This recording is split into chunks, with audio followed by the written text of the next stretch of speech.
ഞാൻ 10 വർഷം മേലെടുത്ത് എല്ലാ പൈസയും അവൾ വാങ്ങിച്ചു. എല്ലാം അവളുടെ പേരിലെ അക്കൗണ്ടിലാണ് ഞാൻ അയച്ചു കൊടുത്തിട്ടിരുന്നത്. ഒരു പൈസയില്ല. എനിക്ക് ആൾക്കാരുടെ മുഖത്ത് നോക്കാൻ പറ്റത്തില്ല. ഭർത്താവായി എന്നെ വിളിക്കാൻ നേരമില്ല. ഞാൻ വാങ്ങിച്ചു കൊടുത്ത ഫോണും നെറ്റ്വർക്ക് ഉപയോഗിച്ചിട്ട് എപ്പോൾ നോക്കിയാലും ഓൺലൈനിലാണ്. അതിനെ ചൊല്ലിയുള്ള തർക്കത്തിലാണ് ഞാൻ നാട്ടിലേക്ക് ചെന്നത്.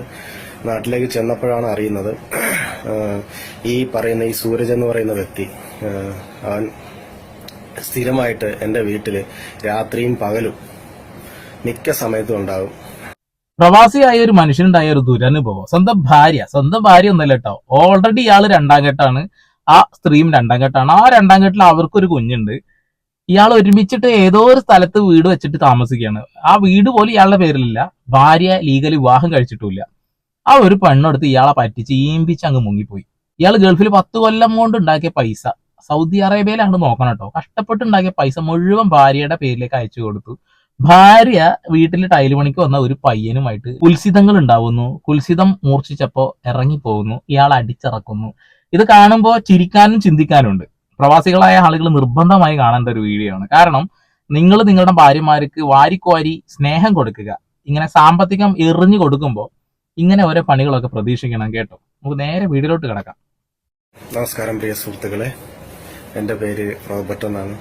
ഞാൻ സൗദി അറേബ്യയിലാണ് വർക്ക് ചെയ്യുന്നത്. 10 വർഷമായി ഞാനിവിടെ വർക്ക് ചെയ്യുന്നു. ഞാൻ വീട് വെച്ചിരിക്കുന്നത് ഓച്ചിറയില് ഞക്കനാല് കൈരളി ജംഗ്ഷനില് ചുമടുതാങ്ങ് മുക്കിനടുത്ത് ആലക്കൽ വീട്ടുകാരുടെ വീടിനടുത്താണ്. ഞാനവിടെ ഒരു 12 സെന്റ് സ്ഥലവും 2 നില വീടും ഒക്കെ വെച്ച് 10 വർഷമായിട്ട് ഞാൻ ഗൾഫിലാണ്. ഈ 10 വർഷവും ഞാൻ എന്റെ ഭാര്യയുടെ അക്കൗണ്ടിലോട്ടാണ് പൈസ അയച്ചുകൊണ്ടിരുന്നത്. ഈയിടെ എന്റെ വീട്ടില് ടൈൽസിന്റെ വർക്കിന് വന്ന ഒരു പണിക്കാരന് എന്റെ സുഹൃത്തായിട്ടൊക്കെ ആയിട്ട് എന്റെ ഭാര്യ തന്നെ എന്നെ പരിചയപ്പെടുത്തിയതാണ്.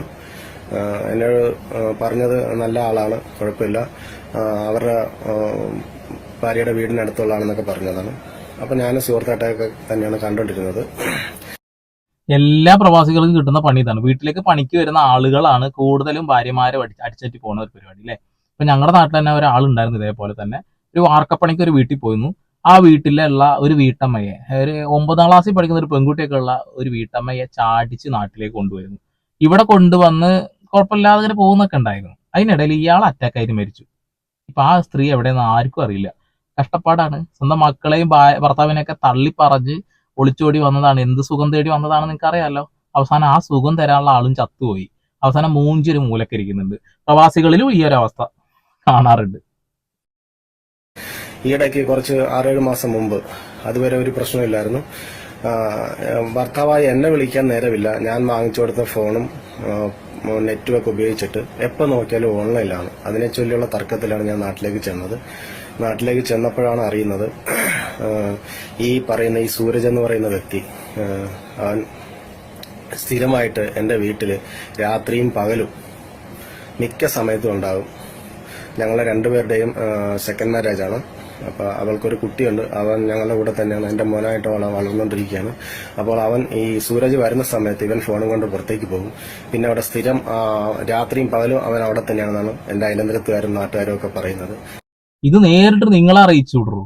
ഇതെന്തിനാണ് വെറുതെ അവരെ മനസ്സിൽ വെച്ചുകൊണ്ടിരിക്കുന്നത്? ചിലപ്പോൾ പേടിച്ചിട്ടാവും. കാരണം എന്താ വെച്ചിട്ടുണ്ടെങ്കിൽ ഇങ്ങനെയുള്ള ഡീറ്റെയിൽസ് ഒക്കെ കൊടുക്കുന്ന സമയത്ത് ഫേക്ക് ആണ് എന്ന് തോന്നാനും ഭാര്യയോട് ചിലപ്പോൾ തല്ലുണ്ടാക്കാനോ അല്ലെങ്കിൽ എന്തെങ്കിലുമൊക്കെ തോന്നിയിട്ടുണ്ടാവും ജനങ്ങൾ. അതുകൊണ്ടാവും പറയാറുണ്ടാവുക. അപ്പൊ അവരുടെ ഒരു മകനെ പോലെ ഇയാൾ നോക്കുന്നുണ്ട് കേട്ടോ. അപ്പോ അയാള് കുറച്ച് ഇതായിട്ട് തന്നെയാണ് സ്നേഹിച്ചിരുന്നത് അതിൽ നിന്നൊക്കെ മനസ്സിലാക്കാം. കാരണം ഇപ്പോഴാണ് അവരൊക്കെ എന്നോട് സംസാരിക്കാൻ തുടങ്ങിയത്. കാര്യം എന്ന് വെച്ചാൽ ഞാൻ 2 മാസമായി അവിടെ വെക്കേഷൻ വന്നു ഞാൻ നിൽക്കാറുള്ളൂ. അപ്പോൾ ഈ പ്രാവശ്യം ഞാൻ അങ്ങനെ പറയാതാണ് കയറി ചെന്നത്. പക്ഷെ ഇവനോട് പറഞ്ഞ് ഇവനാണ് എയർപോർട്ടിൽ വണ്ടിയൊക്കെ കൊണ്ടുവന്ന് എന്നെ കൂട്ടിക്കൊണ്ടുപോവുകയൊക്കെ ചെയ്തത്. സർപ്രൈസ് കൊടുക്കാനാണ് നോക്കിയത്. പക്ഷെ ഇവനെ വിളിച്ചത്രേ, ഇവൻ പോയിട്ട് വിളിച്ചു. അടിപൊളി സർപ്രൈസ്, കൊള്ളാം. അപ്പൊ ചെന്നപ്പോഴാണ് അയലന്തരത്തുകാരോട് കാര്യങ്ങൾ പറഞ്ഞ അവരാണ് പറയുന്നത്, ചേട്ടന്റെ നമ്പർ ഞങ്ങളുടെ കയ്യിൽ ഇല്ലാതായിപ്പോയി, അതുകൊണ്ടാണ്. ഇല്ലെങ്കിൽ ഈ സ്ഥിരമായിട്ട് ഇവൻ ഇവിടെ വരികയും രാത്രിയും പകലും അവളുടെ കൂടെ പോവുകയും വരികയൊക്കെ ചെയ്യുന്നു. ഞാൻ ചോദിക്കുമ്പോൾ ഇവൻ പറയുന്നത് ഞാൻ അങ്ങനെ എപ്പോഴും പോകാറില്ല അളിയ, ഞാൻ വേറെ സ്ഥലത്താണെന്ന് അളിയാളിയാന്ന് തന്നെ വിളിച്ചോണ്ടിരിക്കുന്നത്. പക്ഷെ ഇവൻ എന്റെ കൂടെ നിന്നിട്ട് എന്നെ പുറകിൽ നിന്ന് ചതിക്കുക എന്നുള്ള കാര്യം എനിക്കറിയില്ല. അളിയാന്ന് വിളിച്ച് നല്ല ഈമ്പിച്ച് കൊള്ളാം. അപ്പൊ നാട്ടുകാർക്ക് ഇയാളെ നമ്പർ ഇല്ലാത്ത എന്തുകൊണ്ടാന്ന് ഇപ്പോഴാണ് ഓർത്തത്. ഇയാളെ നാട്ടുകാരനല്ല കേട്ടോ, ഇത് ഈ സ്ത്രീയുടെ, ഈ ഭാര്യയായിട്ടിരിക്കുന്ന സ്ത്രീയുടെ നാട്ടിലാണ് ഇയാളൊരു വീടെടുത്ത് താമസിക്കുന്നത്. ഇപ്പൊ ഞാൻ അറിഞ്ഞ് പെട്ടെന്ന് വന്ന് എനിക്ക് ഞങ്ങള് അമ്പലത്തിലാണ്, ചേർത്തല അമ്പലത്തിൽ വെച്ചാണ് ഞങ്ങൾ കല്യാണം. ചേർത്തല എന്ന് വെച്ചാൽ നമ്മുടെ കളവങ്കോട് അമ്പലത്തിൽ വെച്ചാണ് ഞങ്ങൾ കല്യാണം കഴിച്ച് രജിസ്റ്റർ ചെയ്തത്. പക്ഷെ അത് ലീഗലായിട്ട് ചെയ്തിട്ടൊന്നും ഇല്ലായിരുന്നു. ഇപ്പോ ഞാൻ നാട്ടിൽ വന്ന് എപ്പോഴും ഞാൻ നേരത്തെ പറയുമായിരുന്നു ആധാർ കാർഡിലും റേഷൻ കാർഡിലൊക്കെ പേര് ചേർക്കണം. അപ്പൊ എന്റെ ഭാര്യ പറയും വന്നിട്ട് ചേർക്കാം. അപ്പൊ ഞാൻ പെട്ടെന്ന് എനിക്കൊരു ഈ നെറ്റ് കോള് എന്നെ ഫോൺ ചെയ്യാൻ സമയമില്ല, എപ്പോഴും ഓൺലൈനിലുണ്ടാകും. ഞങ്ങൾ അതിനെ ചൊല്ലി വഴക്കായിരുന്നു. ഞാൻ അങ്ങനെ നാട്ടിൽ വന്നപ്പോൾ ഇത് ചെയ്യണമെന്നൊക്കെ പറഞ്ഞ് വളവ് പറഞ്ഞു ഇപ്പൊ ചെയ്യാൻ പറ്റത്തില്ല എന്ന് പറഞ്ഞു. അതിനെ തുല്യ വഴക്കുണ്ടായി. ഞാൻ പറഞ്ഞു ഇത് കിട്ടുന്ന വിലക്ക് വിറ്റിട്ട് പോ എന്ന് പറഞ്ഞപ്പോൾ അത് പറ്റത്തില്ല. അപ്പൊ ഞാൻ പറഞ്ഞു ഇത് അന്നെങ്കിൽ എന്റെ പേരിലും കൂടെ ആക്കുക, അല്ലെങ്കിൽ ഇത് വിട്ടിട്ട് നമുക്ക് എന്റെ നാട്ടിലോട്ട് പോകാന്ന് പറഞ്ഞു. അപ്പോൾ അവർ പറഞ്ഞു ഒരു കാരണവശാലും സമ്മതിക്കില്ല. എന്റെ അമ്മയും അവളുടെ സൈഡ് തന്നെ നിൽക്കുന്നത്. അത് പിന്നെ അങ്ങനെയല്ലേ വരുള്ളൂ. കാരണം അത്യാവശ്യം സാമ്പത്തികം കയ്യിൽ നിന്ന് അടിച്ചു മാറ്റി കിട്ടിയല്ലോ, അവരെ കയ്യിലെത്തിയല്ലോ. അപ്പൊ ആ വീട് നിങ്ങളുടെ രണ്ടുപേരുടേതാണോ ചോദിക്കട്ടെ? അവരുടെ നാട്ടിൽ വന്ന് താമസിക്കുന്നു, ആ വീട് വിറ്റിവിടുന്ന് പോകാൻ നോക്കുമ്പോൾ സമ്മതിക്കുന്നില്ല, വിവാഹം കഴിക്കാൻ രജിസ്റ്റർ ചെയ്യാന്ന് പറയുമ്പോൾ അത് സമ്മതിക്കുന്നില്ല. ഇതൊക്കെ കൂട്ടി വായിക്കുമ്പോൾ തന്നെ അവർ ഫ്രോഡായിരുന്നു എന്ന് മനസ്സിലാക്കേണ്ടിയിരിക്കുന്നു അല്ലേ? അതുകൊണ്ടാണല്ലോ ആധാർ കാർഡിൽ പേര് പുതുക്കാത്തതും ഒരു വിവാഹം രജിസ്ട്രേഷൻ ചെയ്യാത്തതും. കൊള്ളാം. എന്റെ സൈഡിൽ നിൽക്കാൻ ആരുമില്ല. എന്റെ മാതാപിതാക്കളെ പോലും എനിക്ക് നോക്കാൻ പറ്റുന്നില്ല. അവര് പൈസ പോലും അയച്ചു കൊടുക്കാത്ത ഒരവസ്ഥ വന്നപ്പോ വരികയും ചെയ്യണ്ടായി. സ്വന്തം മാതാപിതാക്കൾക്ക് പൈസ പോലും അയച്ചു കൊടുത്തിട്ടില്ലല്ലേ? അപ്പൊ ആർദ്രമായിട്ടുള്ള പ്രണയമായിരുന്നു നിങ്ങൾക്ക് അങ്ങോട്ടല്ലേ? ലീഗലി വിവാഹം കഴിക്കാത്ത ഒരാളോട്. കൊള്ളാം, നല്ല അടിപൊളിയായിട്ട് ഈമ്പി തിരിഞ്ഞിരിക്കുകയാണല്ലേ? ഇപ്പോ ഞാൻ അത് ഒന്നെങ്കിൽ വിൽക്കുക അല്ലെങ്കിൽ എന്റെ പേര് കൂടെ ചേർക്കുക എന്ന് പറഞ്ഞിട്ട് അത് സമ്മതിക്കില്ല. അപ്പൊ ഞാനത് വഴക്കിടുന്നുണ്ടായപ്പോൾ അമ്മയും ആളും കൂടെ ഉടനെ തന്നെ ഈ സൂരജ് എന്ന് പറയുന്ന വ്യക്തിയെ വിളിക്കുകയും എന്റെ വീട്ടിൽ ഓടി വന്നിട്ട് എന്നോട് അവിടെ നിന്ന് ഇറങ്ങിപ്പോവാനും പോയില്ലെങ്കിൽ എന്റെ കൈയും കാലും തല്ലി ഓടിക്കുകയും ചെയ്യുമെന്ന് പറഞ്ഞു. അടിപൊളി. സ്വന്തം അധ്വാനത്തിന്റെ വിയർപ്പിന്റെ തുള്ളിയുടെ വില അങ്ങ് പോയി കിട്ടി എന്നുള്ളതാ. പ്രവാസികളായ ആളുകൾ നിർബന്ധമായി വീഡിയോ കാണണം കേട്ടോ. ഇത് ഇനി പ്രവാസികളായ ആളുകൾക്ക് ഷെയർ ചെയ്ത് കൊടുക്കണം. കാരണം എന്താ വെച്ചിട്ടുണ്ടെങ്കിൽ ഒട്ടുമിക്ക ആളുകൾക്ക് കിട്ടുന്ന പണിയാണ്, എല്ലാവർക്കും അല്ല, ഒട്ടുമിക്ക ആളുകൾക്ക് കിട്ടുന്ന പണിയാണ്. നമ്മൾ അവിടുന്ന് അധ്വാനിക്കുന്ന പൈസ മുഴുവൻ അയച്ചു കൊടുക്കും. ഇവരിവിടെ അടിച്ച് പൊളിച്ച് മിന്നിച്ച് അങ്ങോട്ട് തീർക്കും. അത് അവിടെ കക്കൂസ് കഴുകിയിട്ടോ പാത്രം കഴുകിയിട്ടോ ഉണ്ടാക്കിയ പൈസയോ, അത്ര കഷ്ടപ്പെട്ടുണ്ടാക്കിയ പൈസവും. പക്ഷെ ഇവരെ ബാങ്കിലേക്ക് എത്തുമ്പോൾ ഇവരിതൊന്നും ചിന്തിക്കില്ല. പൈസ എന്നുള്ളൊരു കാര്യം മാത്രമേ ചിന്തിക്കുന്നുള്ളൂ. അത് അങ്ങ് അടിച്ച് പൊളിച്ച് മിന്നിച്ച് അങ്ങോട്ട് തീർക്കും. അത്ര തന്നെ. ഇയാൾക്ക് നല്ല എട്ടിന്റെ പണിയാ കിട്ടിയേ. ഞാൻ പല ആൾക്കാരോടും പറഞ്ഞു, എന്റെ അയലന്തരത്തുകാർ മുഴുവൻ എല്ലാരും കണ്ടു. ഞാൻ അവിടെ നിന്ന് കണ്ണുനീര് വിട്ടിട്ടാണ് പോകുന്നത്. ഞാൻ 10 വർഷം മേലെടുത്ത് എല്ലാ പൈസയും അവൾ വാങ്ങിച്ചു. എല്ലാം അവളുടെ പേരിലെ അക്കൗണ്ടിലാണ് ഞാൻ അയച്ചു കൊടുത്തിട്ടിരുന്നത്. ഒരു പൈസയില്ല. എനിക്ക് ആൾക്കാരുടെ മുഖത്ത് നോക്കാൻ പറ്റത്തില്ല. എനിക്ക് ചായ കുടിക്കാൻ പോലും പൈസ ഇല്ല. എന്നിട്ട് ഞാൻ കയറി പോരുകയാണ്. എന്റെ കൂട്ടുകാരാണ് എനിക്ക് പൈസ അയച്ചു തന്നത്. എന്നെ ഒരു കറിവേപ്പില പോലെ ചവിട്ടി പുറത്താക്കി കളഞ്ഞു. നിയമപരമായിട്ട് പോകാൻ പോലും എനിക്ക് പറ്റുന്നില്ല. മീശയും വെച്ചിട്ട് ആണുങ്ങളുടെ വിലയും കളഞ്ഞ് ഇരുന്ന് മോങ്ങല്ല എന്റെ പൊന്നു ചേട്ടാ. എനിക്ക് അത്രേ പറയാനുള്ളൂ. ഇത് ഇയാള് വരുത്തി വെച്ചതാട്ടോ. ഇതൊക്കെ ശരിക്കും അന്വേഷിക്കണ്ടേ അല്ലേ? അന്വേഷിക്കാതെ നമ്മൾ എങ്ങനെയാണോ ഒരാളെ നമ്മളെ ജീവിതത്തിലേക്ക് കൊണ്ടുവരിക? മണ്ടത്തരം ചെയ്തിട്ട് കിടന്ന് മോങ്ങിയിട്ടൊന്നും ഒരു കാര്യമില്ല. ഇയാളുടെ ഭാര്യയെ കുറ്റം പറയാൻ പറ്റില്ല. ഇയാളുടെ ഭാര്യ ഇത് ട്രിക്കി മൈൻഡിൽ ഇരുന്നതാവും. രണ്ടുപേരും സെക്കൻഡ് മാരേജ് ആണ്. സാമ്പത്തികം അടിച്ചു മാറ്റി ശ്രമിച്ചതാകാം. വീട്ടിലേക്ക് പണിക്ക് വന്ന ചെക്കനെയും ചിലപ്പോൾ പ്ലാൻ ചെയ്ത് കൊണ്ടുവന്നതാകാം. എന്തൊക്കെയായാലും നഷ്ടം മൊത്തം നിങ്ങൾക്ക് തന്നെയാണ്. ചിന്തിക്കാതെ ഓരോന്നിലേക്ക് എടുത്ത് ചാടുമ്പോൾ കിട്ടുന്ന പണിയാണ്. സ്വന്തം വീട്ടുകാർക്ക് പോലും സാമ്പത്തികമായിട്ട് ഒന്നും സഹായിക്കാൻ കഴിയാതെ അവസാനം അട്ടം നോക്കി ഇരിക്കുന്ന ഒരു വ്യക്തിയായിട്ട് താങ്കൾ മാറി. കൊള്ളാം ചേട്ടാ, കൊള്ളാം. ഇതൊരു പാഠമാണ്, എല്ലാവർക്കും ഒരു ഗുണപാഠമാണ്. പ്രവാസികളോട് പ്രത്യേകം പറയുന്നത് എന്തുകൊണ്ടാ വെച്ചിട്ടുണ്ടെങ്കിൽ ഇപ്പൊ കൂടുതലും വീട്ടിലേക്ക് പണിക്ക് വരുന്ന ആളുകളാണ് ഇവരായിട്ട് പോവാറില്ലേ. അപ്പൊ ഇങ്ങനെ പണിക്ക് വരുന്ന ആളുകളെ വീട്ടിനകത്തേക്ക് കൂടുതൽ സ്വാതന്ത്ര്യം കൊടുത്ത് കയറ്റാതിരിക്കാനുള്ള ശ്രമങ്ങൾ ആദ്യം തന്നെ നടത്തുക. പിന്നെ ഭാര്യമാർക്ക് ഒരുപാട് നീഡ്സ് ഉണ്ടല്ലോ.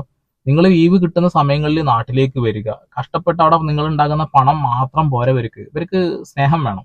ആ സ്നേഹം ശാരീരികമാണെങ്കിലും മാനസികമാണെങ്കിലും വേണം. അത് കൊടുക്കാൻ നിങ്ങളെ കൊണ്ട് കഴിഞ്ഞില്ലെങ്കിൽ അവര് നല്ല ചെരിഞ്ഞു കിടക്കുന്ന മരങ്ങൾ കയറിപ്പോവും. അത് അത്രയേ ഉള്ളൂ. അതിൽ കുറ്റം പറയാൻ കഴിയില്ല. അതൊക്കെ മനുഷ്യന്മാരുടെ ആവശ്യങ്ങളാണ് എന്നുള്ളതാ. നിങ്ങളുടെ ആവശ്യം അവർക്ക് അനാവശ്യം എന്ന് പറഞ്ഞ ആ ഒരു സാധനല്ലേ, അത് തന്നെയാണ് എന്ന് പറയേണ്ടി വരും. പിന്നെ മറ്റൊരു കാര്യം എന്ന് വെച്ചിട്ടുണ്ടെങ്കിൽ പ്രവാസികൾ അയച്ചു കൊടുക്കുന്ന ഫണ്ട് അവർ എങ്ങനെ വരുന്നു നോക്കില്ല. ആ ഒരു സാമ്പത്തികം അവർ പരമാവധി യൂസ് ചെയ്യാൻ ശ്രമിക്കും എന്നുള്ളതാണ്. ഇപ്പൊ പഴയ പോലെയൊന്നുമല്ല. ആദ്യമൊക്കെ നമ്മുടെ പെൺകുട്ടികളൊക്കെ ആണെന്നുണ്ടെങ്കിൽ കൊച്ചുകുട്ടികളൊക്കെ ആണെന്നുണ്ടെങ്കിൽ ചെറിയ ചെലവേ ഉണ്ടായിരുന്നുള്ള അവർക്കൊക്കെ മുന്നോട്ട് പോവുക. ഇപ്പൊ കണ്ണെഴുതാനും പൊട്ട് തൊട്ടാനും ഒരു ചെറിയ മേക്കപ്പ് സാധനങ്ങളൊക്കെ ആയിരുന്നു. ഇപ്പൊ അതൊക്കെ മാറി പുട്ടിയടിക്കുന്ന ഒരു പരിപാടി, ഒരുപാട് മാറ്റങ്ങൾ വന്നിട്ടുണ്ട്. മാറിക്കോട്ടെ, അതിന്റെ തെറ്റൊന്നും ഞാൻ പറയുന്നില്ല. പക്ഷെ ഒരു കൊച്ചു കുടുംബം മുന്നോട്ട് പോകണമെങ്കിൽ പോലും വലിയ പ്രശ്നമാണെന്നുള്ള വലിയ പ്രയാസമാണെന്നുള്ളതാണ്. ഈ ഒരു സാധനം ഒന്ന്. രണ്ടാമത്തെ ഭക്ഷണം, പിന്നെ കറണ്ട്, വെള്ളം, പിന്നെ വീട്ടിലൊക്കെ ആവശ്യമായ പലവ്യഞ്ജന സാധനങ്ങൾ, ഇതിനൊക്കെ അത്യാവശ്യം നല്ല സാമ്പത്തികം വേണം. പഴയ പോലെ ഒന്നുമില്ല. ഒരു ദിവസം കഴിഞ്ഞു കൂടാൻ എങ്ങനെ പോലെ ഒരു 1000 രൂപ അടുത്തൊക്കെ വേണ്ട അവസ്ഥയിലേക്ക് മാറിയിട്ടുണ്ട്. അപ്പൊ ഇവര് കയ്യിൽ നിന്ന് കിട്ടുന്ന പണം അത് എങ്ങനെ വരുന്നു നോക്കാതെ ലാവിഷായിട്ട് ഉപയോഗിക്കുന്നവരുണ്ട്. എല്ലാവരും ഇല്ല കേട്ടോ, എല്ലാവരും കുറ്റം പറയുന്നില്ല ഞാൻ. ചില ആളുകളുടെ കഥയാണ് ഞാൻ പറയുന്നത്.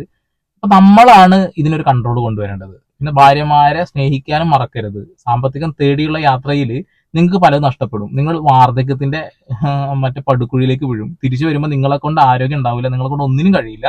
ആ ഒരു സമയമാകുമ്പോഴത്തേനും കുറെ ആളുകൾ അങ്ങനെ ഇങ്ങനെയൊക്കെ ചാടിപ്പോകും എന്നുള്ളതാണ്. ഇതൊക്കെ ശ്രദ്ധിച്ചാൽ നിങ്ങൾക്ക് കൊള്ളാം, അല്ലെങ്കിൽ 8ന്റെ പണി കിട്ടും. വേറെ ഒന്നും ഞാൻ പറയുന്നില്ല. പരമാവധി ഷെയർ ചെയ്യുക. അയാളുടെ വിഷമം നമുക്ക് തമാശയായിട്ട് തോന്നുന്നുണ്ടെങ്കിൽ പോലും അയാൾക്ക് അതങ്ങനെ ചിന്തിക്കാനുള്ള കഴിവില്ലാത്തത് കൊണ്ടുണ്ടായ പണിയാണല്ലോ. അപ്പോൾ ദയവ് ചെയ്ത് ഷെയർ ചെയ്ത് ചാനൽ സബ്സ്ക്രൈബ് ചെയ്ത് ഹൈപ്പ് ചെയ്ത് ലൈക്ക് അടിച്ച് കമന്റ് ഇട്ടിട്ട് പോവുക. അപ്പോൾ വീണ്ടും വരെ പുതിയ അപ്ഡേഷൻ ആയിട്ട് സന്ദീപ് പോൾ സൈനിങ് ഓഫ്.